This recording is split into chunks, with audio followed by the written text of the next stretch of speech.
Two non-governmental research institutions are raising serious concerns over the rising consumption of genetically modified foods in Nigeria. At a media workshop held in Abuja, the groups called for an immediate ban on the importation, cultivation, and consumption of GMOs in the country. At the heart of the nation's capital, experts are ringing their alarm bells as two prominent research organizations say Nigeria may be sitting on a tickling time bomb genetically modified organisms.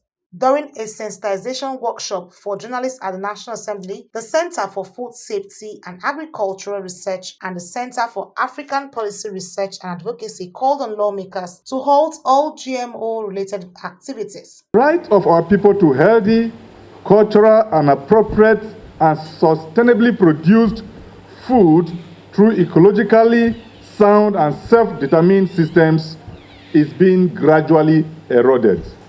The seeds, the GMO seeds are imported, they are manufactured, engineered, either in the US, it first began with Monsanto in the United States of America.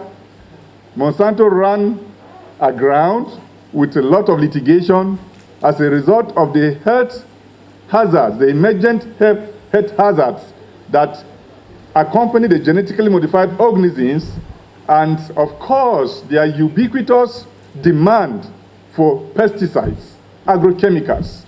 So Monsanto suffered a lot of losses in payment of damages to litigation and quickly sold out to Bayer Crop Science. And most of these are now exported to us in Nigeria from Bayer and its sister companies. Professor Quinsterberg Amwa pointed to rising health concerns, including diabetes, obesity, infertility, and even cancers, which he says correlates with the spread of GMO foods in countries like the United States. Trojan horse. Now we have evidence from around the world, beginning from here in Africa, of the rejection of GMOs in other nations.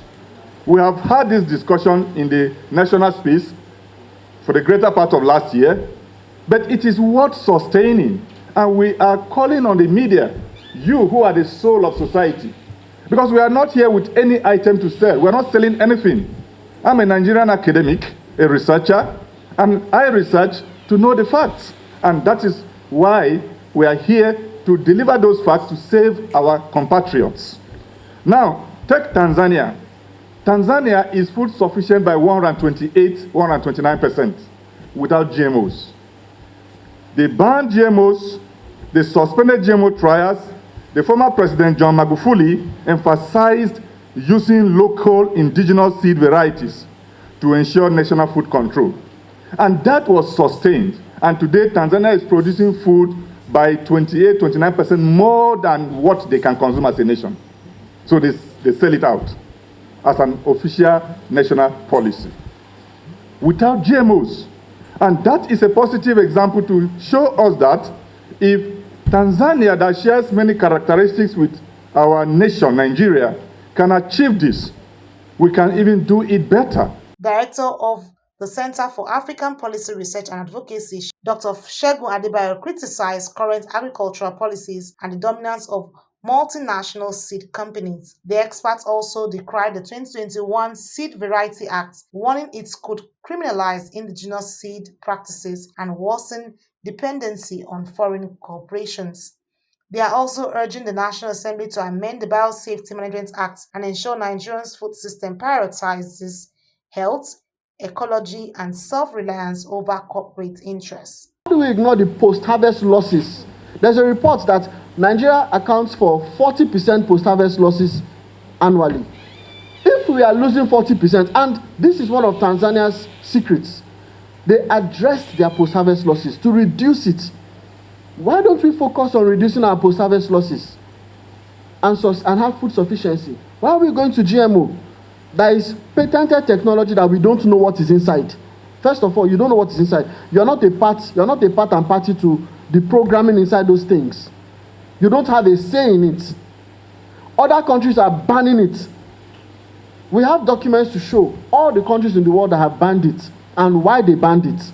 After Bayer bought Monsanto, their share value dropped from €93 per share to 27 euro per share because of the bad publicity and all the issues that they had with cancer and their biotech seeds.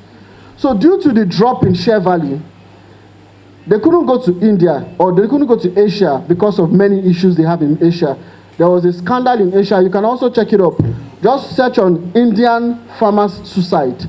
Almost 12,000 Indian farmers killed themselves because they used GMOs and it destroyed their livelihood. They lost their farms and lost everything. With rising concerns over food safety and sovereignty, the call now is for a more cautious approach, one that puts Nigerians first in the country's agricultural future.